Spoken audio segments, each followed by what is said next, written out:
My wife told me she's pregnant, but I can't be the dad because I can't have kids. Still, I act like I am. I'm 38 and married my wife, who's 33, 2 years ago. We dated for 3 years before that. She wanted to get married more than I did, so I agreed to make her happy. About a year ago, we tried to have a baby, mainly because my wife wanted to. It was tough emotionally, and my wife wasn't very nice during this time. I tried to cope with her behavior, but it was too much. Eventually, I got tested and found out I can't have kids. It really hurt because even though I wasn't initially keen on having a baby, I started to imagine myself as a dad and really wanted it. Finding out I couldn't be a dad was devastating, but the hardest part was yet to come. I struggled to gather the courage to tell my wife that I was the reason we couldn't have a baby. I was scared of how she'd react, especially considering how she'd been treating me lately. I couldn't bear the thought of her disappointment when she realized we might never have children together. So I waited a few days after getting my test results before telling her. But before I could, she surprised me. Just 4 days after learning I was sterile, she sat me down and said she had important news. I was terrified, thinking she somehow knew about my condition. But no, her news was different. She was pregnant. I was completely shocked by what she said, but I pretended to be happy for her. The next day, I got tested again to be sure about my sterility, and the results were the same. I felt lost because if I wasn't the father, then she must have been cheating on me. The fertility treatments she would need were expensive, and she couldn't have afforded them without my help. So it seemed clear she was cheating. It was such a strange and awful thought that I didn't know what to do. Meanwhile, my wife was busy planning a big party to announce her pregnancy. She looked so happy, and I felt crushed inside. But I had to hide my emotions because I needed to figure out what was going on. I kept everything to myself, not even telling my family. It was too personal and awkward to share with anyone. I couldn't confront my wife either. Too much time had passed, and I needed to know who the real father was before I said anything. Fortunately, I found out at the party. Many people were there, including our families, friends, and some of my colleagues. She even invited our neighbor from across the street, a 27-year-old guy who's a model. He's undeniably good-looking, probably better looking than me or most people given his profession. He moved in with his aunt, who lives nearby, to pursue his modeling career since his own family lives far away. My wife always had a soft spot for this guy. When he first moved in, she'd cook for him and his aunt, and he'd even joined us for dinner a few times. We'd chat about his work, and he seemed well-spoken and educated. He's a literature major like my wife, so they hit it off instantly. I didn't mind him, he seemed nice, and I trusted my wife. But on the day of the party, when he arrived, I noticed a change in her demeanor. Her eyes lit up, and she rushed to greet him with a longer hug than she gave anyone else. While others didn't seem to notice, I did, and it felt like something was brewing between them. I needed to confirm my suspicions, so I pretended to go to the bathroom but sneaked into the bedroom to check her laptop. It was harder to access than her phone, as she was always using it whenever I was home. Whenever I asked her what she was doing on her laptop, she'd deflect and claim she was working on her novel, a project she'd been immersed in for months. I respected her privacy and believed her, thinking she was genuinely focused on her writing. But now, with suspicions rising, I doubted there was a novel at all. It seemed more like an excuse to keep me from seeing her screen. Luckily, there was no password, though I could easily access it. After some searching, I discovered another email account she had. I switched to it and found a trove of emails exchanged between her and our neighbor. They were full of love confessions from both sides, and in the more recent ones, she told him about her pregnancy. He didn't take the news well, leading to a pause in their correspondence, likely because he wanted to end things. But my wife wasn't ready to give up on him. Then I received the most shocking email of all. She told him she'd consulted a lawyer friend about filing for divorce right after the baby's birth. She admitted that the reason she pushed for a baby was to secure alimony and child support, enabling her to leave me for our neighbor shortly after and start a new life with him. Reading that email filled me with horror, and even now, the sickening feeling returns whenever I think about it. Pushing aside my emotions, I focused on the task at hand. I discreetly took several photos of the incriminating email with my phone before shutting down her laptop and returning it to its place. While the infidelity hurt, what disgusted me most was her calculated plan to deceive me. Cheating was one thing, but manipulating me into parenthood to finance her fantasy life with her lover was beyond comprehension. And to top it all off, she played the role of a happy wife so convincingly that I hadn't suspected a thing. Her joy seemed almost unsettling, but my anger drove me to seek revenge. I resolved to bide my time and reveal the truth when she least expected it. I couldn't let her off the hook without experiencing the pain, betrayal, and frustration I endured upon discovering her deceit. Some might call me vengeful, but I felt it was necessary. So for the next 9 months, I played the part of the perfect husband and soon-to-be father. It was challenging knowing she was lying to my face, but her deception only fueled my determination. I accompanied her to every doctor's appointment, ensured she took her vitamins, and portrayed the ideal partner. Then finally, a few days ago, my wife went into labor. Adding insult to injury, she was such a skilled actress that I hadn't suspected a thing. Her facade of happiness was almost eerie, but my anger drove me to seek retribution. I resolved to play along and then deliver the crushing blow when she least expected it.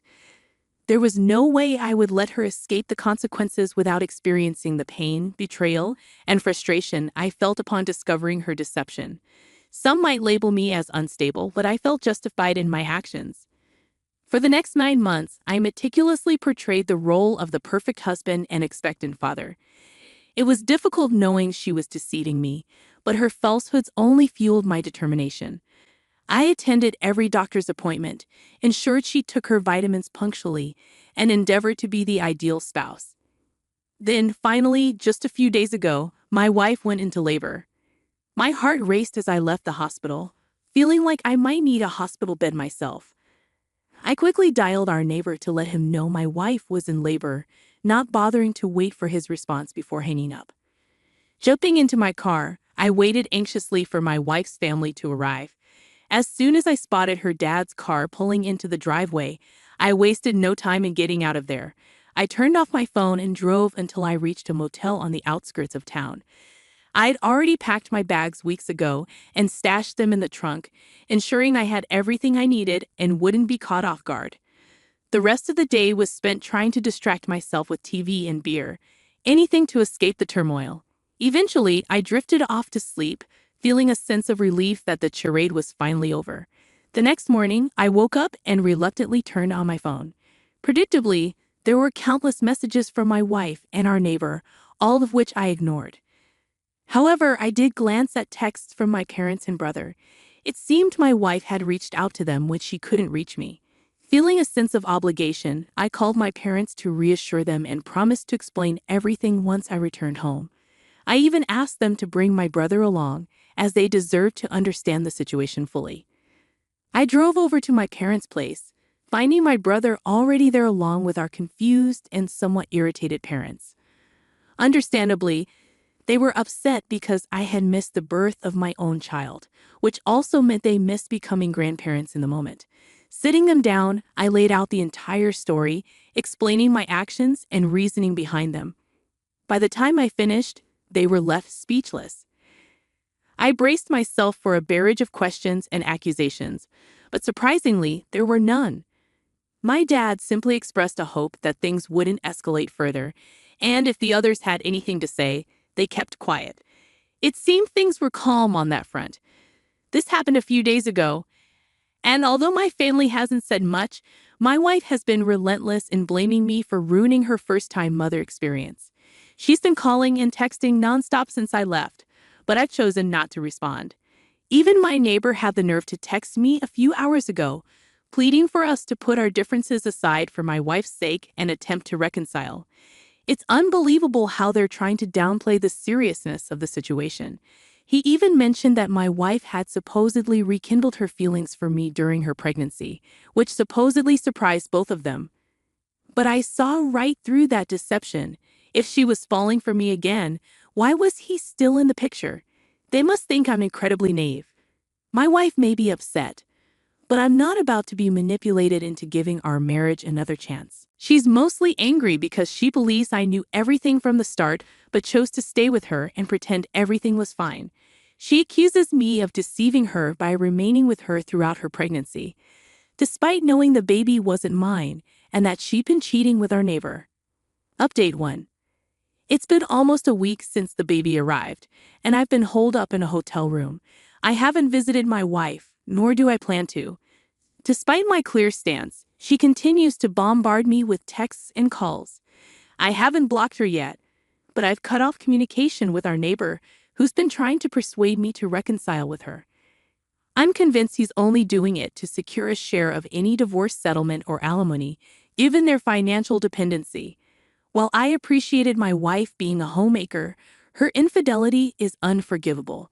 Contrary to accusations, I didn't push her to quit her job. It was her decision, and I supported it. I'm confident my lawyer can exempt me from alimony once her infidelity is proven, which should be straightforward. As for our neighbor, he's still struggling professionally, so supporting my wife, a baby, and himself will be challenging. Frankly, I'm relieved to be out of this mess and won't give them anything, not even my attention. I hope my wife sees reason and doesn't contest the divorce, but I'm prepared if she does. I've safeguarded evidence of her deceit, ensuring I'm protected legally. Even as she deletes her email account, I have copies of incriminating exchanges. I'm willing to pay alimony if necessary, but I refuse to stay with her. Despite owning the house, I'm giving her time to leave voluntarily. Hopefully, this ordeal will soon be behind me. Update 2. As expected, my wife's lack of sense has led her to reject the settlement I offered, which I found quite generous considering it covered her expenses during our marriage. I'm baffled by what she hopes to achieve, but it's her choice. Yesterday, she texted to say she's left the house. Today, I returned hoping she'd moved in with her parents. Disappointingly, she's moved across the street to our neighbor's house. I'll have to endure seeing them daily now. I briefly considered returning to a hotel but decided against it. This is my home, and I won't be driven out. I wondered why she didn't move in with her parents, a move that would have favored her in the divorce case. However, her father's text shed some light on the situation. He apologized for her actions and assured me they don't condone them. He even mentioned cutting her off after she expressed a desire to contest the divorce. Her irrational behavior continues to baffle me. Surely, she must realize her actions will backfire. Either she's foolish or has sinister intentions. I hope it's not the latter, but with her, I wouldn't be surprised. Despite the complications this living arrangement brings, I refuse to let them provoke me. Thankfully, I'm saving money by not staying in a hotel. It's been a month since negotiations began, and so far, things aren't looking good for my wife. I've gathered evidence of her infidelity. Update 3. It's been a month since the divorce negotiations started, and things aren't looking good for my wife. I've solidly proven her infidelity, especially since she's now living with the man I accused her of cheating with, providing undeniable evidence of my claims. She attempted to fabricate accusations, claiming I was an alcoholic and the reason for my infertility, suggesting that her affair was justified due to my supposed cruelty during our attempts to conceive. However, his claims were easily disproven, as I quit drinking a year ago when we decided to start a family. It's puzzling why she thought such flimsy excuses would hold up. Perhaps her failed initial plan left her desperate, or perhaps motherhood has consumed her attention, leaving no room for scheming.